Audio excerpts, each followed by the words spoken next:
We're again fortunate to have a speaker that appeared with us last year. Lieutenant Colonel David Smith is the Deputy Director of Project Management, 412th Test Wing, and an experimental test flight radar navigator attached to the 419th Test Squadron at Edwards Air Force Base. That's a mouthful. I didn't think I was going to be able to get that one out. You know, Colonel Smith's accomplishments is a long one. There's one thing that really stood out, and I mentioned this last year, and I'm going to mention it again because it impressed me a lot. And this is when he was at Fairchild Air Force Base in Washington. Colonel Smith was the lead navigator for the wing in the Strategic Air Command 1986 Bombing and Navigation Competition. This resulted in winning of 9 of 11 awards, including the coveted Fairchild Trophy. This was an event, an achievement I should say, recognized by President Ronald Reagan. After hearing Colonel Smith speak at last year's rally, this year I phoned the Public Affairs Office at Edwards Air Force Base, hoping that he would still be there, and he was. And tonight we're again very fortunate to have him with us. Please welcome Lieutenant Colonel David Smith.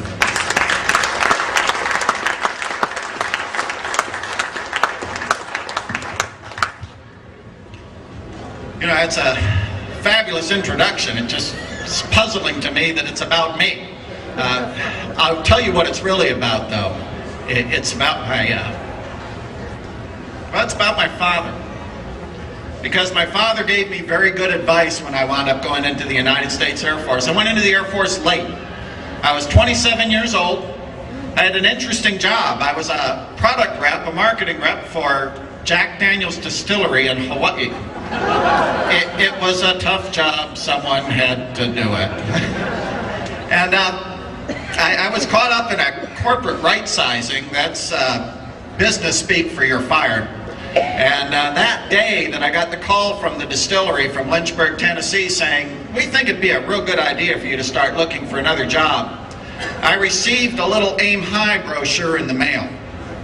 And to this day, I think the Lord reached out and tapped me on the shoulder and said, I have a plan for you.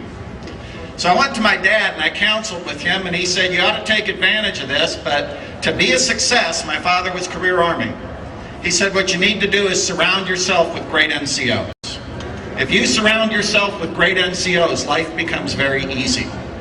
And I've been blessed with great NCOs that have made life easy for me, that have paved the roads for me.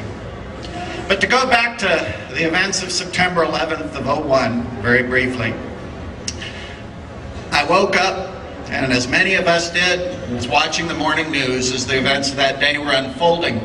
And I shot back to a small scene in the movie Rudy.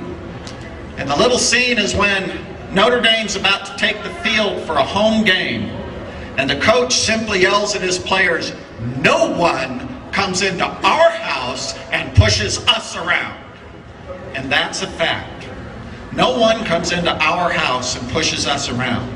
And we have men and women all across the world right now in harm's way to make their lives a little better. Lives of people that they've never met.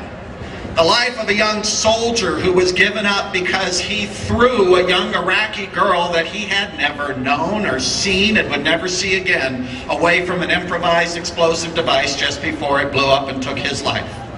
That kind of dedication that's out there.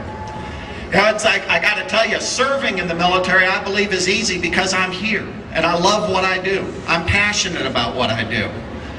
Giving your most precious asset to serve is a different thing. That's a remarkable level of dedication, and I salute those out there that have their sons and daughters in harm's way today. Several years ago, my son came to me.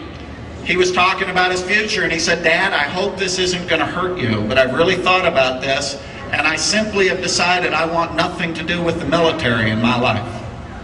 And I said, you know, son, one of the reasons I serve is so hopefully that can be left on the choice level for you. And that is okay. I love you with all my heart, and I do.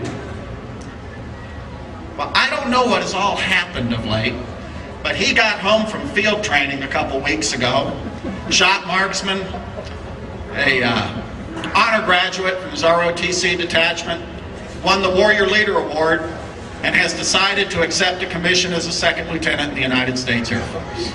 Now, I don't know what happens he was touched in a different way. I didn't check his mail that day. Maybe he got one of those little aim high brochures. But he was touched, and what he wants to do is support this intangible concept of freedom. And I can only try to make it make sense to me by a couple of stories from my life. And one was coming on alert in the days of global thermonuclear alert. I used to live next to the end of an airplane at the end of a runway at an Air Force base waiting to go to war. The aircraft was loaded with, well, we still can't confirm or deny the presence of nuclear weapons, but it was loaded with really weird stuff. And we were prepared to execute our mission on a moment's notice. And I was coming to alert. We always changed over on Thursday mornings. And go figure, Thanksgiving happens to be on a Thursday morning. I was coming to alert on Thanksgiving one day for a week at the end of the runway. And not necessarily excited about leaving my family behind for that holiday. I was greeted at the gate of Fairchild Air Force Base by a group of protesters waving signs saying, "Get the bomb out of Spokane." And it just upset me a little bit. Well, I went to work and signed in on alert, and I was having a cup of coffee with my aircraft commander and expressing my upset. And he really touched me when he looked at me very sternly and said, "Dave, never lose sight of your mission." I didn't know what he was saying. And he said, "Remember that the sole reason that we're here is so that they can be there. That's what we do. We empower their right to dissent under our laws." That's a remarkable thing to think about for me. And another interesting story came up sometime later. I was coming back from a simulator training in Minot, North Dakota.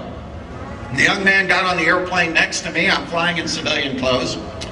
And he looked pretty darn excited. Now, maybe leaving North Dakota is exciting. I don't know. But he was pretty excited about being on this airplane. And I just said, "You know, I've seen my share of takeoffs and landings. If you'd like the window, I'd be happy to move." He said, no, I'm just really excited. You see, I'm flying to Los Angeles." And I said, "Well, great." And he says, "Yeah, I'm going to be in this thing called the Great Peace March. We're going to walk from Los Angeles to Washington, D.C. for world peace and nuclear disarmament. What do you do?"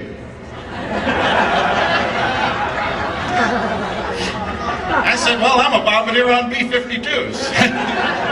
He said, "Oh." But he didn't talk for the rest of the flight. But I was hoping that I would somehow have an opportunity to touch him in some way, and I didn't know how to do that. I just hoped that opportunity would somehow crystallize and become available to me. And it actually did. As the plane landed and we were about to get off the aircraft, and he was a well-behaved, nice young man. He looked over and he said, "Sir, it's apparent we have very different political viewpoints." And I said, "No, I think that's where you're wrong. I think our viewpoints are identical. I think the only difference is our commitment." You see, because no one hates or abhors war more than a warrior. Nobody really wants to die for their country. But there's something worth protecting and defending out there. The difference is our commitment. Your level of commitment is to walk across the country. The level of commitment of the men and women in uniform is to die for it. Same end result, supporting and defending our Constitution. Sometime recently, I had the opportunity to tour the U.S. Ronald Reagan, and while I was there, also saw the Pearl Harbor. And being raised in Hawaii, I had been on the Arizona Memorial many a time and seen the 1,000 or so etched names on that wall of sailors who gave their lives that day and are still entombed in that vessel. But when I got down in the bowels of the Pearl Harbor as she serves today, and saw the conditions that our airmen, our sailors, our Marines, our soldiers live in however they serve, not just on that one ship, the conditions aren't bad. But I thought for a moment, what was it like that December 7th, when suddenly everything got dark, and then fire erupted and the huge, beautiful ship rolled over on its side and disappeared with no way to get out. And the sacrifice those people made that day is a very real sacrifice. It impacts us today. And it was due to a foreign attack on our soil. We need to not forget that no one comes into our house and pushes us around, ever. It's worth fighting for. It's worth defending. It's worth protecting with our most valuable asset, our children, our most valuable asset. Now, up here at China Lake and down at Edwards, we produce remarkable weapons, remarkable capabilities. You know, down at Edwards, we're just finishing up on the FA-22. We had to get that airplane. It was very important. One, we had to have an airplane that could shoot down anything the Navy launched in an exercise. And we had to get an airplane with the A in that attack part that would bail out our Marine friends whenever they were in trouble on the ground. Now, we had to do these things because we believe that since we let the Army become a separate service in 1947, we believe we've got a lot of responsibility to the nation's defense in the Air Force. But with this development of things like that, what our adversary does not understand is that what we brought to bear against them is the most awesome weapon system in our inventory.